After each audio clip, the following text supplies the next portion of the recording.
Bonjour, aujourd'hui cette vidéo va être consacrée au second volet de ce qu'il faut savoir sur le cancer.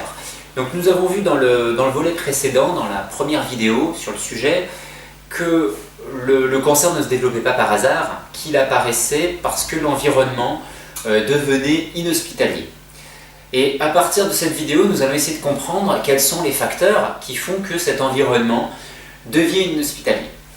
Aujourd'hui, nous allons traiter très rapidement du problème de l'oxygénation.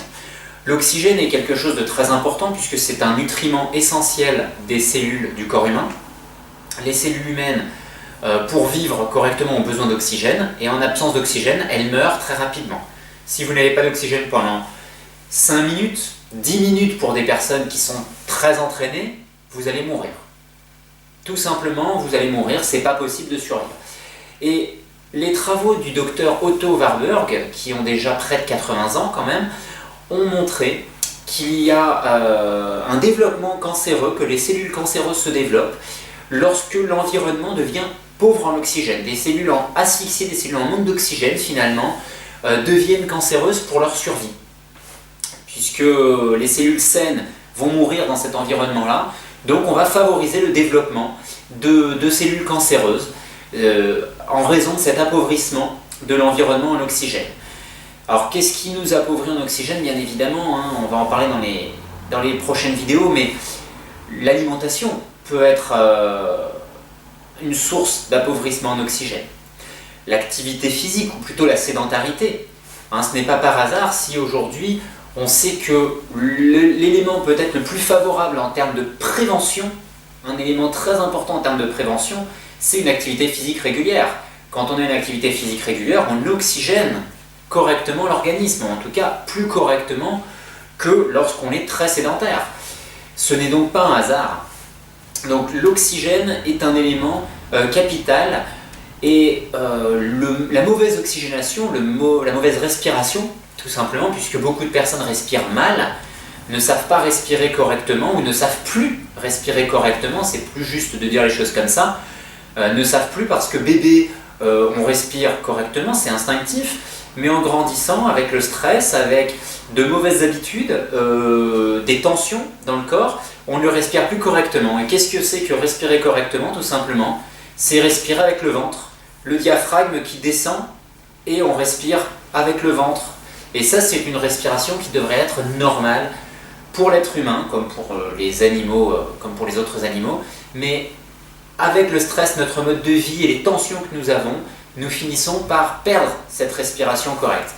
Il y a d'autres facteurs, mais d'une manière générale, une mauvaise oxygénation des tissus va favoriser un développement cancéreux. Voilà, j'en ai fini, comme je vous l'ai dit, cette vidéo était très courte et chaque vidéo, le but c'est qu'elle soit assez courte.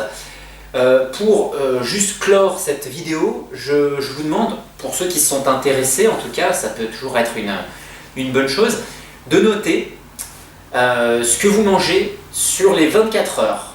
24 heures sur 24 heures. Donc, par rapport à cette vidéo, on va dire les 24 heures qui ont précédé cette vidéo.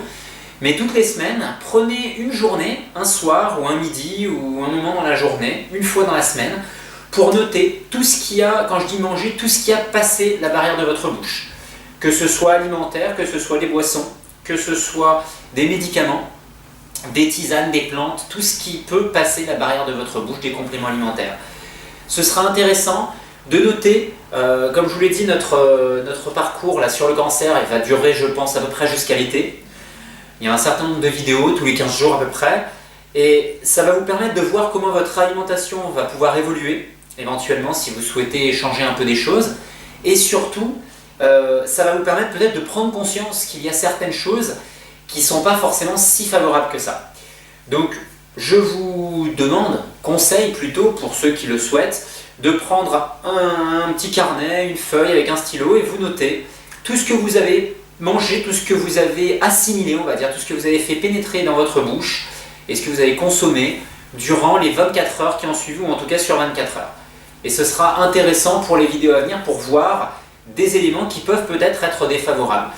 Et pourquoi je vous demande de noter?